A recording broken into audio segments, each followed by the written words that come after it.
नहमदुहु व नुसल्ली व नुसल्लिमु अला रसूलिहिल करीम।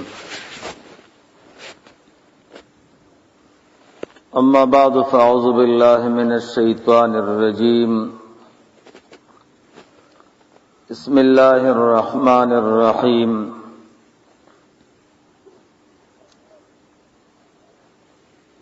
व अनफ़िक़ू मिम्मा रज़क़नाकुम मिन क़ब्ल अन यअतिय अहदकुमुल मौत फ़यक़ूल रब्बी लौला अख़्ख़रतनी इला अजलिन क़रीब फ़अस्वद्दक़ व अकुन मिनस्सालिहीन। सदक़ल्लाहु मौलानल अज़ीम व सदक़ रसूलुहुन नबियुल करीमुल अमीन। वक़ाल नबिय्यु सल्लल्लाहु अलैहि वसल्लम लिअम्र इब्न आस इब्न वाइल रदियल्लाहु तआला अन्हुहीन सअलहु लौ कान अबूका मुस्लिमन फ़अअतक़तहुम अन्हु लबलगहु ज़ालिक औ कमा क़ाल नबिय्यु सल्लल्लाहु अलैहि वसल्लम। वक़ाल अल्लाहु तबारक व तआला फ़ी शान हबीबिही इन्नल्लाह व मलाइकतहु युसल्लूना अलन नबिय्य या अय्युहल्लज़ीना आमनू सल्लु अलैहि व सल्लिमू तस्लीमा। अल्लाहुम्मा सल्लि अला मुहम्मदिन अदद मा तुहिब्बु व तर्दा। अल्लाहुम्मा सल्लि अला मुहम्मदिन अदद मा युहिब्बुहु व यर्दा। अल्लाहुम्मा सल्लि अला मुहम्मदिन अदद मा ज़करहु ज़ाकिरून व अदद मा गफ़ल अन ज़िक्रिहिल गाफ़िलून। अल्लाहुम्मा सल्लि अला मुहम्मदिन व अला आलि मुहम्मदिन कमा सल्लैता अला इब्राहीम व अला आलि इब्राहीम इन्नका हमीदुम मजीद। मुअज़्ज़ज़ो उलमाए किरामो आमो मुखलिसो मुसलमानानो,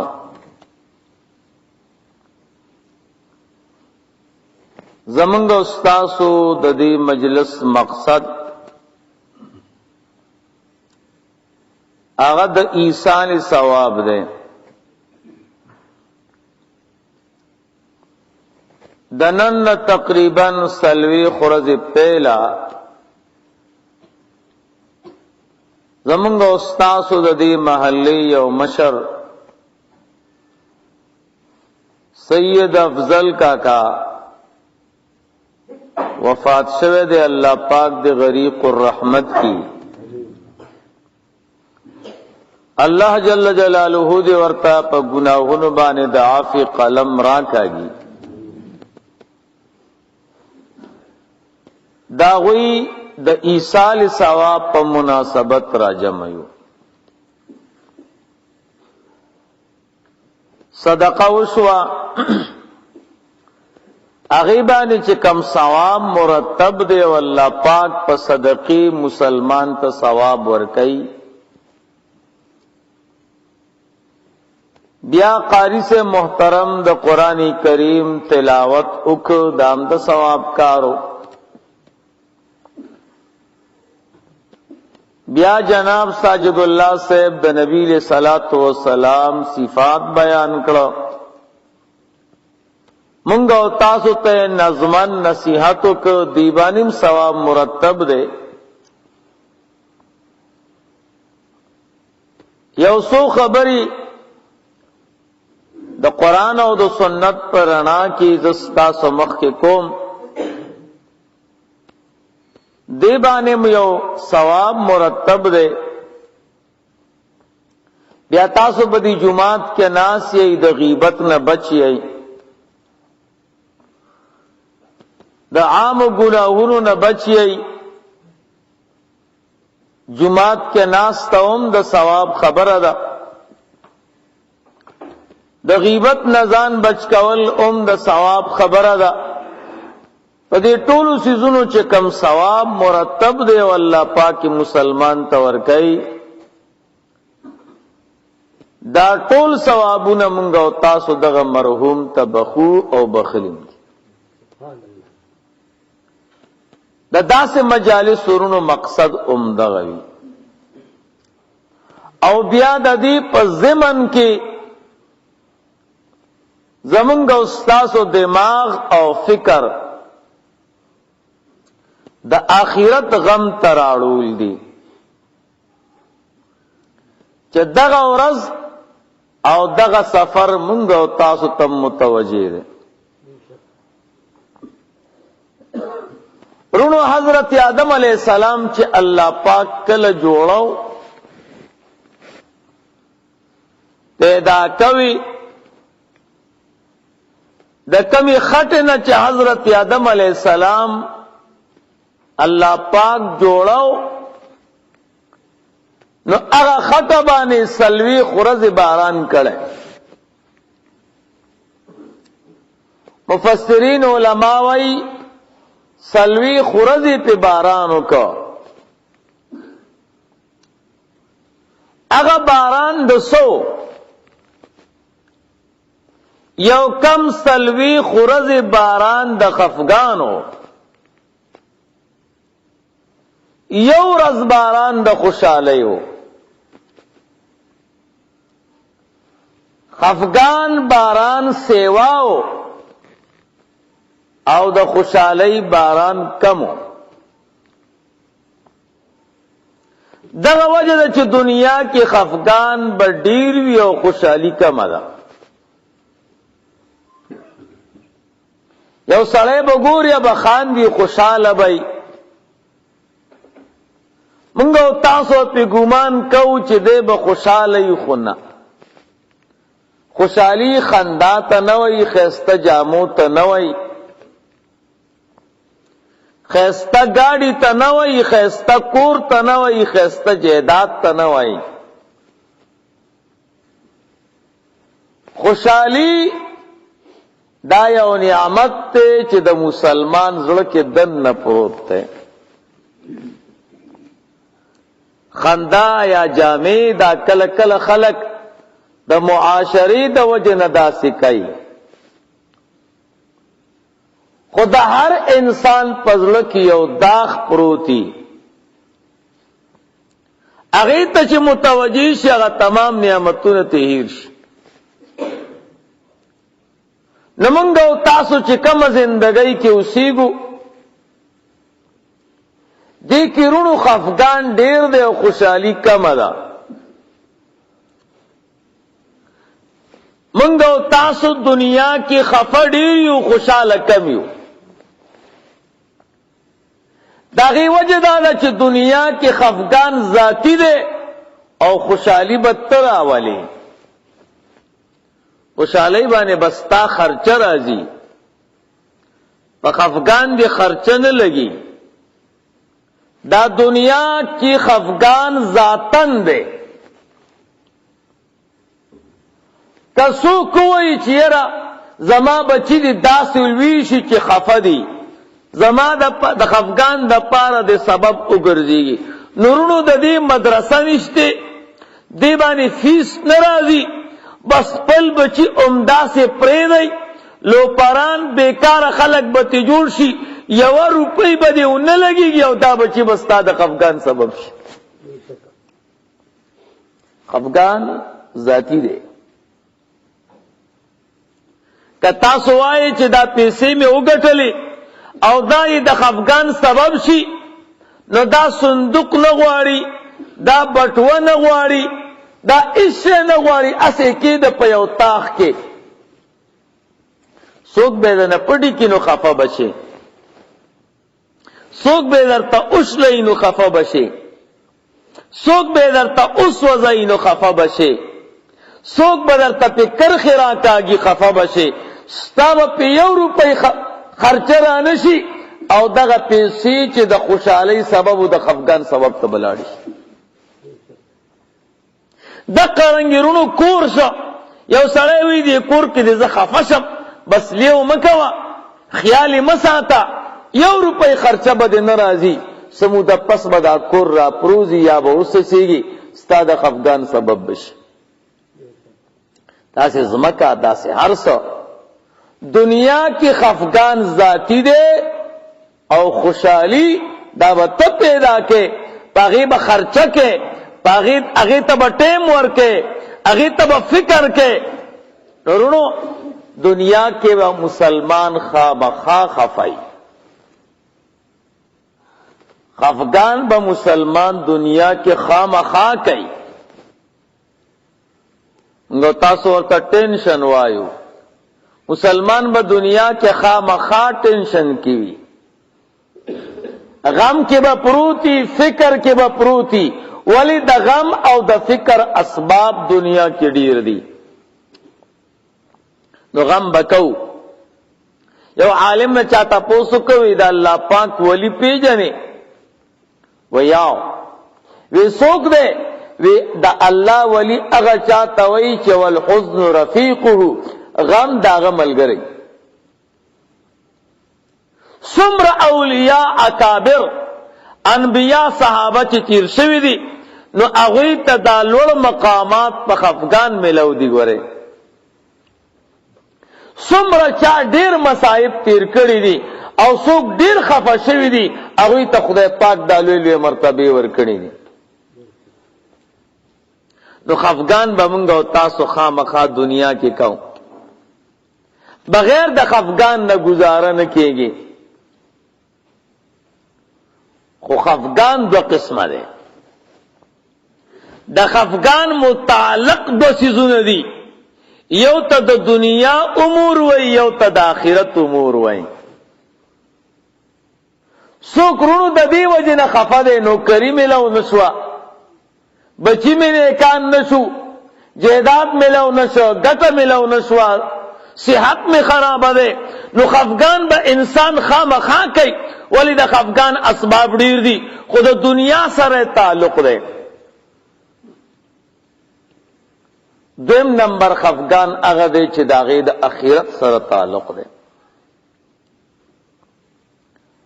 منگو تاسو تشریعت وائی وی دا دنیا پا مصائب و مخفکے گا دا اخیرت پا مصائب و بانے خفشا او خپل ټول خفګانونه راجمع کا او اخرت ته متوجه کا.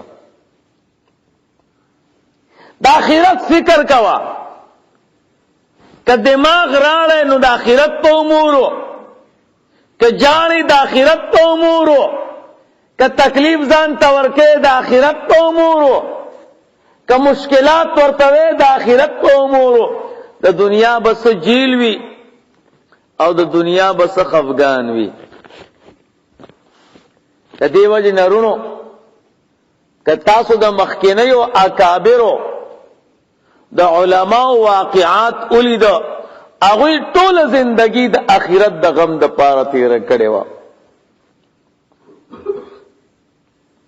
په بغداد کې د یو زنانه خاوند وفات شو نو چې خاوند وفات شو هغه چون کې نیک زنانه وا نو د بغداد کې څومره کلک او لوی علماء هر یوی کدا بی وعده کوي نو چې زما بی شي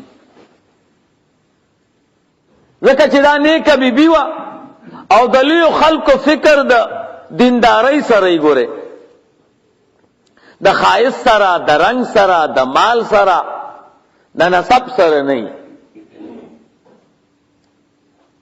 د هغه علاقې ټول علما رالو او هغه زنانه ته وروډباو ورته وای زنانه که یقینا واده کول غواړي نو د عراق لوی علما او بزرگان او اولیاء راجم دي من کې د یو کس انتخاب وکا اب استا خاون شي. هغه ورتوي رزق وعدکم خود عالم سره تاسو خپل منځونو کې راجمع شئ چې د عراق په علاقه او وطن کې تاسو نه لوی عالم بل څوک نه هغه وا ترا مخامخ کوي نو هغه سره واده کوم. هغه ټیک ده خپل منځونو کې راجمع شو یاره وي من کې لوی عالم حسن بصری رحمه الله دی او یقینا د لوی عالم د حضرت علی رضی الله تعالی عنہ خصوصی شاگرد دی. نو حسن بصری رحمه الله ته دی علماء وی تمن کې لوی عالم او بزرگ نو ته دې زنانه سره نکاح وکا نو د دین خدمت به آسان شي. نو حسن بصری رحمه الله راغه او دروازه ورته وډبولا ازنانه ورته وی سوکه وتا علماء طویلو چې د یو لوی عالم انتخاب وکړي نو زه هغه سره نکاح کوم. نو زه حسن بصریم د بصری حسن لوی عالم ازنانه ورته وی وی صاحب تاخو ډېر تکلیف وکړ او یقینا ما د حسن بصری نوم اورېدلی دی چې دا یو لوی عالم او بزرگ دی د حضرت علی رضی الله تعالی عنہ دا یو خصوصی شاگرد دی خو صاحب خفکیگا ما دا علم داس یو سیز دی چې دا پستر گنخ کاری زمونږ استاسو د زمانه اکثر نظام هغه علماء خراب کړی دی چې ظاهری جامع د علماء اغوست د علماء نه دي. هر عالم کې رونو سلو صفت ضروری دي. دا درته ځکه چې څوک کم دوکه نه کی. هر عالم کې سلور صفت ضروری دي. نمبر 1 چې صحت برابر وي په صحت باندې برابر وي کپه وګونو کونوي اب سایله مکی دا د خدای دین دی او درون دین دی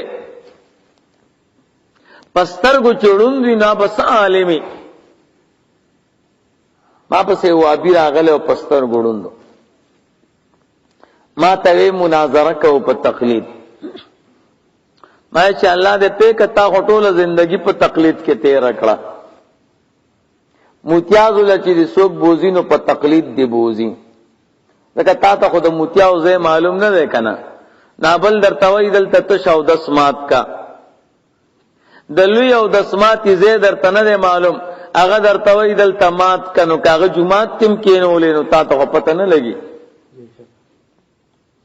نو تا خو ټوله زندگی په تقلید کې تیر کړې ته تو ښکارړوندې نو ته ما سره څه خبره وکې نورونو که پستر ګړون دی هغه نه چرته عالم جوړیږي چې دماغ کمزور او وړو کې اثر یا کې کار نه کیږي. زمونږ استاد مشران وای وې دې چرته انسان دو درې زلو وای کړي هغه منډه کې نو بیا راشي بیا ورته وای کړي هغه بیا راشي دا ولی دغه انسان یو ځل دو ځل درې ځل کړي وی بیا راځي مچ یو ځل لا چې زمونږ استاد په پوزه کینی زمونږ تاسو اوشړو نو بیا راشي نه به اوشړو نو بیا راشي نه به اوشړو نو بیا راشي دا ولی زمونږ تاسو خوب ته نه پریدي دا ولی د چرګم سر وړو کې دی او د مچم سر وړو اکه مازغه کم دی هغه ته چې کڼي ال تلاش خبره ته یې شنو واپس راشي بیا ورته کڼي نو وېوري نو روان شي او چې ورا پوریزي بیا ته یې رہی دا قرانګي مچم دی دا څنګه چې د خلکو پورې خان دم غوري دا زمونږ د شریعت مسله ده غوري صحت باندې به برابرۍ دماغ زبردست غوګونه زبردست سترګې زبردست جبه ډېره قیمتي بدن زبردست دا خو د خدای پاک درون دین دی دې لپاره یو درون او کامل سړی پکار دی دا د هر کو تعو کار نه دی. نو پہلا نمبر شرط صحت ته ها که خپل بچو باندې علم کوي نو کانو ګونګیانو او احوالانو شلان مراولي د یو خیسته بچی انتخاب وکي د خدای پاک د دین د پاره نو بیا به کار برابري. دویم نمبر شرط په عالم کې دا ده چې دا به کامل عقل او کامل فهم والای. عقل به ډیر زیات زبردست. امام اعظم ابو حنیفه رحمه الله تا امام محمد رحمه الله خپل مور راوسته ورته وی صاحب ته سبق وای. هغه ورته وی ما سره به هغه څوک سبق وای چې څوک د قران کریم حافظي. وی صحیح ده. امام محمد رحمه الله مور بوتله یو هفته پس راوسته صاحب زما د ماشوم ته سبق وای. وی ما تا نه وی چې څوک د قران کریم حافظ نه نو زما درس کې به نه کینی. وی صاحب قران کریم زده کو نو وو ورځو کې قران کریم زده کړ. دا څه زبردست فهم. نو فهم خو معلوم شکنه اوس عقل معلومای. دا خو د یو مالدار شخصیت ویو او مالدار سړی چرته سبق ویلی شي الا ماشاء الله. نو عقل معلومای. ورته وی بچیا ورشه لاړ شه بازار نه درې لري راوړه خو تشه بنا خاشنو سره راوړه. وی خجی د لاړ یو لره یو لاس کې نیول او بل لاس کې او یو خله کې زما استاد ویلی دي دا سره مخامخ شوی بچی کې د سبق ویل شي. او یو روایت کې دا راځي امام اعظم ابو حنیفه رحمه الله ورته فرمایل وای بچی دا اوخوالا او ونه سر ته او خېجوا خېجول شي. وی ولې نه سه کومه تاسو ته ویل چې صاحب چته خېجي. عقل معلومه ورته د اوخبه د لری زین را روان ک پتیزای نو دونی بیخته بیرور برخ نه خطا بیا به بوت او بیا به را روان ک بیا به بوت بیا به را روان ک ډیر ستړی شو خلی پیرامات دي. نو امام صاحب مجلس تناغه وی اوخ دی اوخه جو ورته وی صاحب تاسو فکر مکوئ بس خېجو مې ولک دمه کومن خېجی با دا څه ورته نه وی چې صاحب نه خېجی. استاد تاسو جواب ورکړي نو بیا لاړو بیا به بوتلو بیا ستړی شنو بیا را یو دې خېجو وی صاحب فکر مکوئ بس خېجی به ان شاء الله. ورته وی اوس سبق ویلې شي. عقل دم زبردست ہے فهم دم زبردست ہے ادب دم زبردست ہے. نو دیم نمبر دا دے چې کامل عقل والا بھئی او کامل فهم والا بھئی دا دار چاکار نه دے. دریم نمبر شرط دا دے چې زړه کې به د دین او د اسلام درد وی ګوره. کده لو پری د ګيري خیال نه ساتیا کمای د ټوپۍ او د ویختو خیال نه ساتي د خپل ناس ته خیال نه ساتي د خپل خبرو خیال نه ساتي او ځان تسپک ګوري او سپک اعمال کوي دی به د دین څخه خدمت وکي ګوره. د دین خدمت نشي کوله چې د چا په زړه کې درد جمع ته پټیم راته د جمع غم ورسره د منس فکر ورسره د ذکر فکر ورسره د درود شریف فکر ورسره د پزړه کې د دین او د اسلام اهمیت پروت ته د تبع الله د دین خدمت ورکړي ګوره. او څلورم نمبر شرط چې اسباب ورسره وي. کله کله سړی د غریبۍ په وجبانم کار نشو کوله ولی کتابونه دا پکار دی کمپیوټر نن سبا زمانہ کې پکار دی خوراک او سکات نظام پکار دے نو چې اسباب نہیں سب د دین خدمت کی. بہرحال دا زنانا ورتوی وی حسن بصری سے مخفا کېگا. علم داسی او سیز دے چې پستر گنخ کاری ټیک دلوی عالم بې او خلق د علماء سره ذکر ربط ساتي چې دوی ته مشکلات پیخیږي او د عالم نه به تپوس کوي. نوی زتک ما زک استا انتخاب کړه دے چې ما ته مشکل پیخیږي نو تا نه به تپوس کو ویاو وی زبطان یو دری تپوسونه وکم نو که جواب دی راکو نو زبطا سره واده وکم ورته وی وایا وی دا راته ووایا چې الله به راته ایمان راکړي که نه ورته وی ما ته څه پته ده چې ایمان به الله درکړي که نه به در به نه کړي وی نه درځي وی نه وی ښځه ټیک شوه په یو مسله باندې که چا عالم له نه ورځي نو خیر دی خو دویم تپوس کوم وی وایا وی الله به عملنامه په ښي لاس راکړي او که په ګس لاس باندې وی ما ته څه پته ده وی ټیک ده وی الله به خپل دیدار راکړي که نه وی ما ته څه پته ده نو وی پتا بیا څه کومه ورته وی د الله بنده چې د کله نه زه بالغه شوی ما نو زما سترګو کې اوښکې نه دي وچې شوي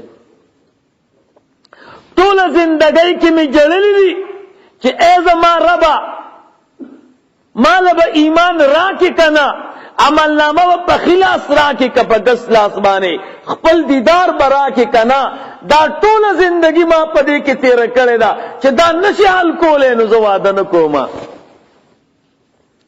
ورونو د هغوی ټوله زندګي د آخرت د فکر دپاره چې خدای څه به کېږي یو لوی بزرگ او عالم تیر شوی دی او پیله بادشاہ ابراہیم ابن ادهم رحمه الله دی زبردست بادشاہ یو ورځ کور ته راغی او د ده په پالنګ کې یوه وینځه پرته وه ډېر غوسه شه زما پالنګ کې وینځه پرته ده نو راپیسوله وی دا څه کې وی صاحب ستا پالنګ کې مې یو 15 منټه خوب کو وی ټیک ده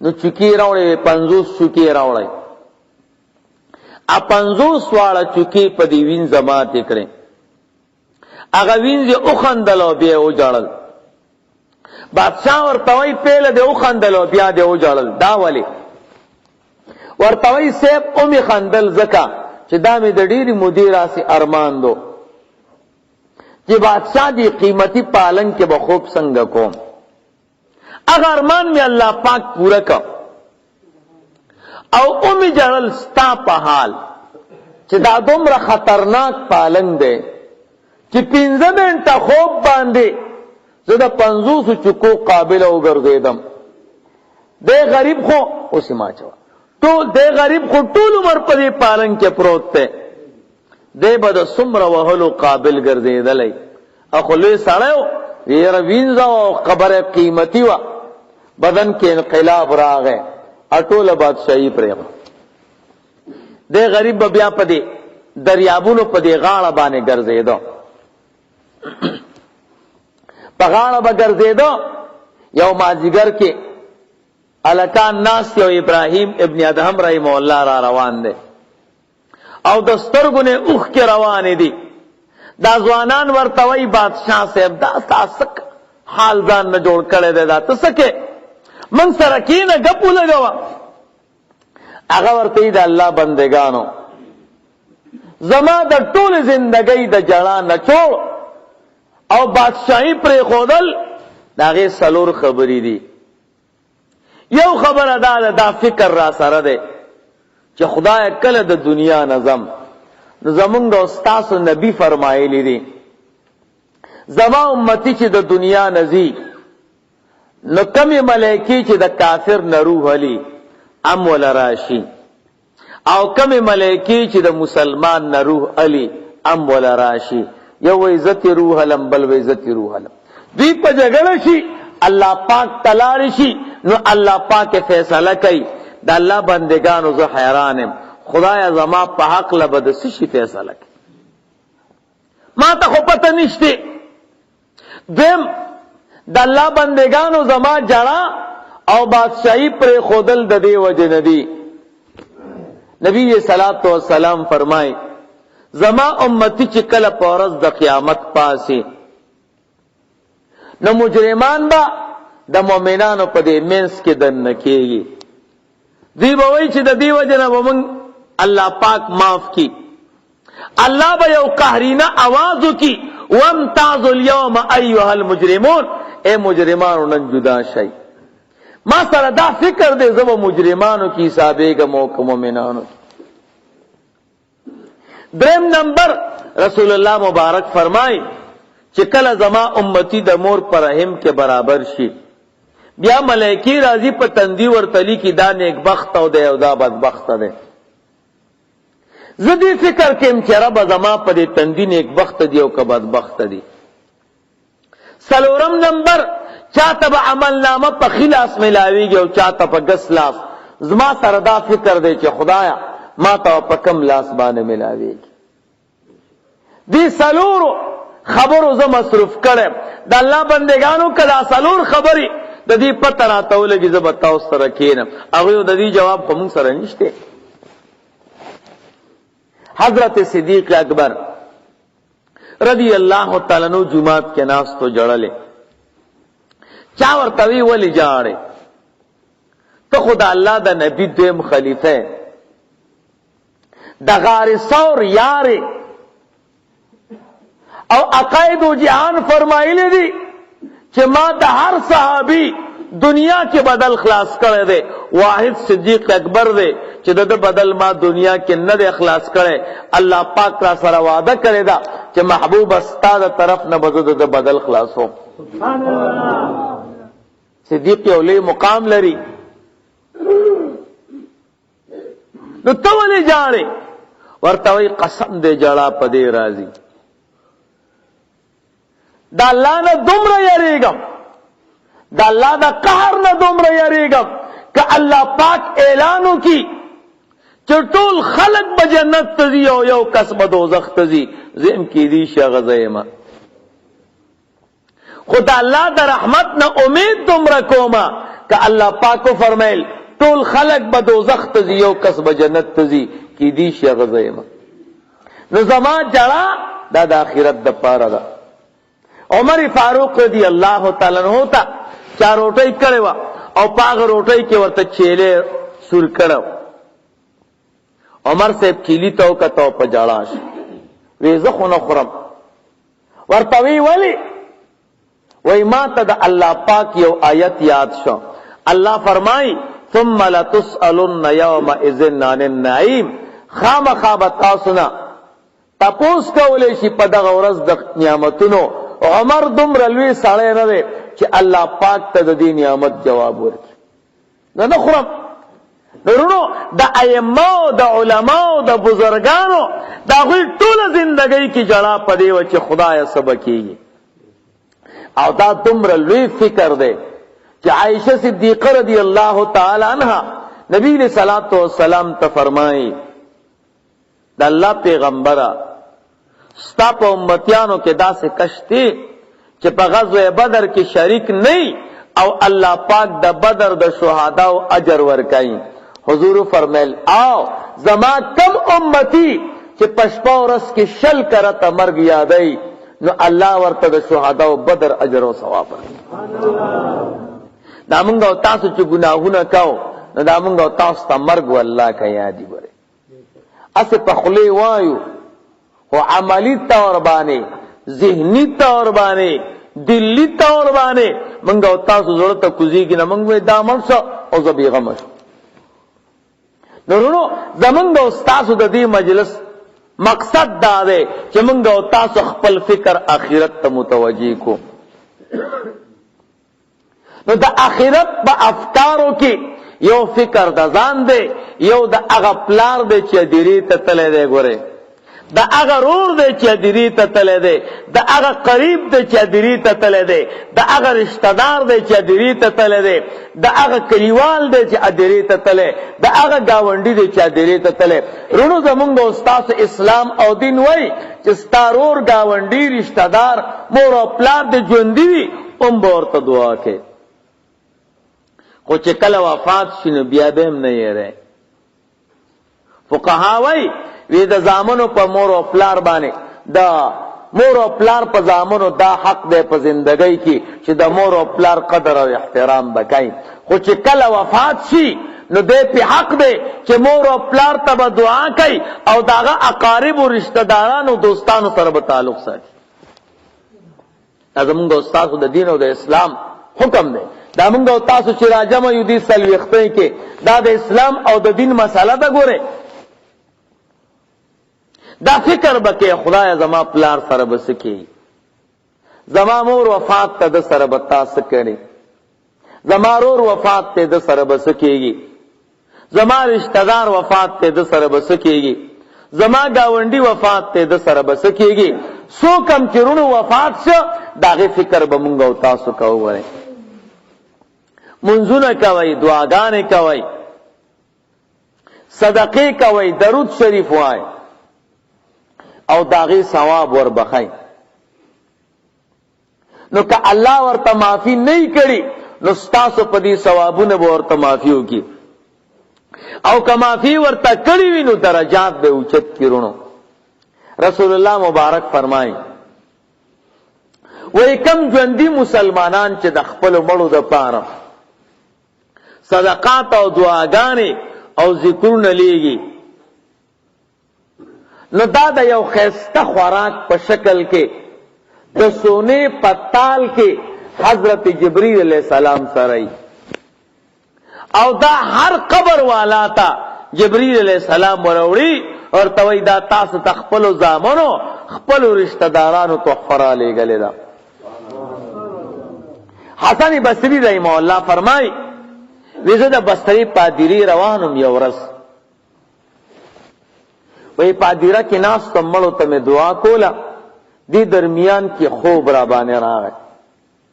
وی چې ود شوما چې ګورم د ادری څومره مړی دي، هغه ژوند شوی دي او ناس تی یو قطار لګېدل دی، یو سړی خیرات صدقات تقسیمای او هر یو سړی په نمبر باندې علی. وی پدې کې ما یو کس ولیدو، وی هغه ناس ته اډو دی قطار کې نو دري، ما وی ولستا ورته ضرورت نشته وای نه.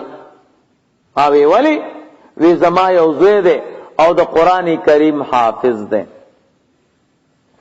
فلانی بازار کې دکاندار دی، دکانداری هم کوي او د قرآن تلاوت کوي، نو ثواب مال را بخي. نو هغه دومره ډیر ثواب دی چې زه دې ته ضرورت نه لرم.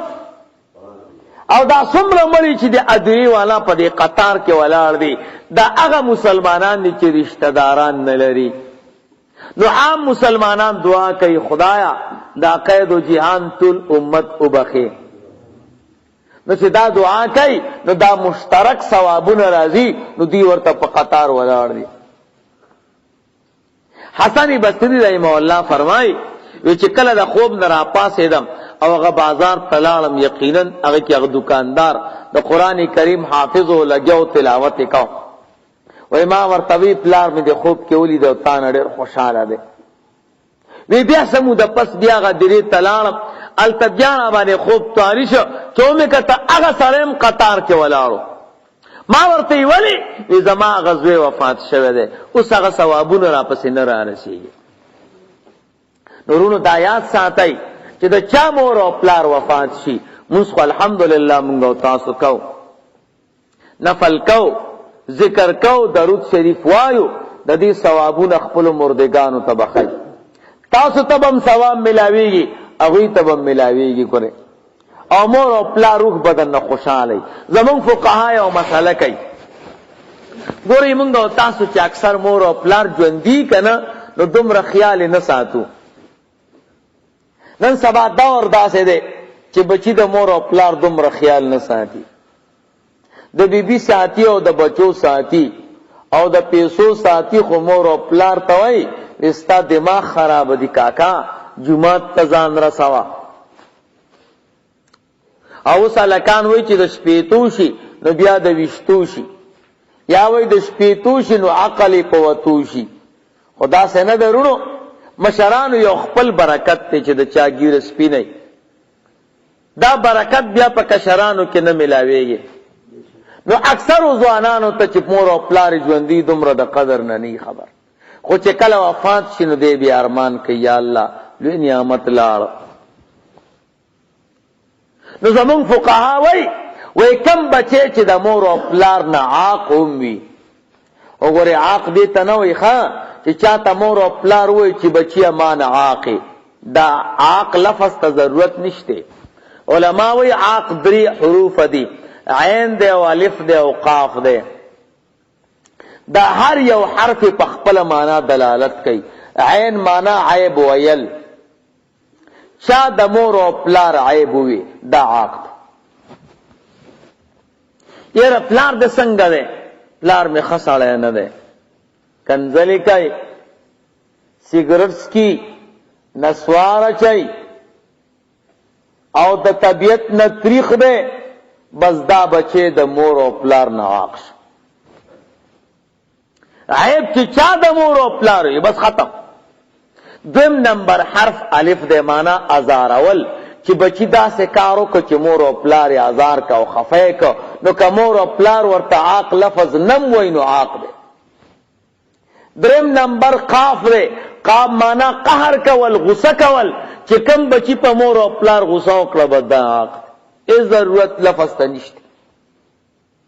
نو اکثر بچی د مور او پلار نه عاقی خود ته پته نه. عاق دومره نقصانی چیز دی، کدا بچے فرض منس کوي او که نفل منس کوي، دا الله په در کې قبول نه دی.